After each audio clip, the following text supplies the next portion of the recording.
Chilli fish করছি। Chilli fish কম কম মশলা দেবো। আমার ছেলে তো মশলা খাবে না, শুধু মাছটাই তুলে খাবে, আর কিছু খাবে না। এই যে সোয়া সস আর টমেটো সস দিয়েছি। মাছগুলো ভেজে নেব।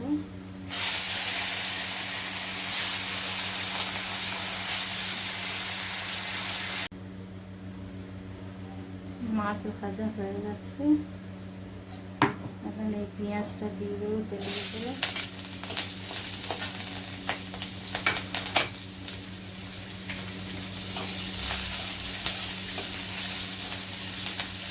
সসটা দিয়ে দেবো।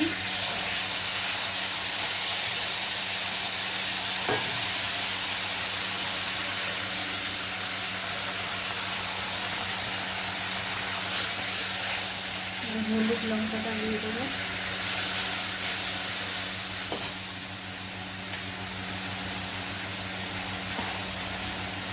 একটু চিনি দেবো স্বাদ মতন। টমেটো দেবো না, চিনি দেবো না, কিন্তু টমেটো সব মিষ্টি থাকে, চিলিটাতেও থাকে।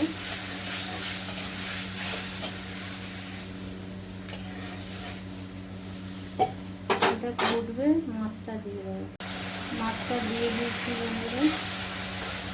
আমরা অনেক সময় চাইনিজ রান্নাতে কর্নফ্লাওয়ার বা ময়দা থাকলে দিয়ে দিই। তো আমি আজকে সেটা ভাতের মাড় আমি এই কর্নফ্লাওয়ারের কাজ করব যে কোনো চাইনিজ রান্নাতে।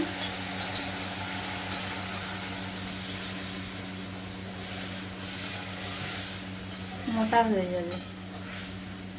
আমরা অনেকেই জানি না, ভাতের মাড় তো ভালোই, আর কর্নফ্লাওয়ার দিতে হবে না বা ময়দা দিতে হবে না। এটা ভাতের মাড়টা সেই কাজটা করবে। এই যে সুন্দর মোটা হয়ে গেছে। ভাতের মাড় মশলাতে দিলে আরও মোটা হয়ে যায়। কেমন লাগলো বন্ধুরা? এটা নামানোর সময় হয়ে গেছে।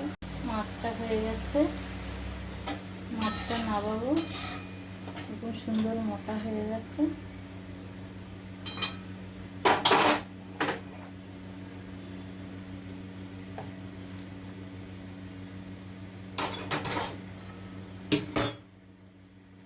কেমন হয়েছে বন্ধুরা বলো। আমার পদ্ধতিটা খারাপ না ভালো, আমার বললে ভালো লাগবে, কমেন্ট শেয়ার করে। টাটা।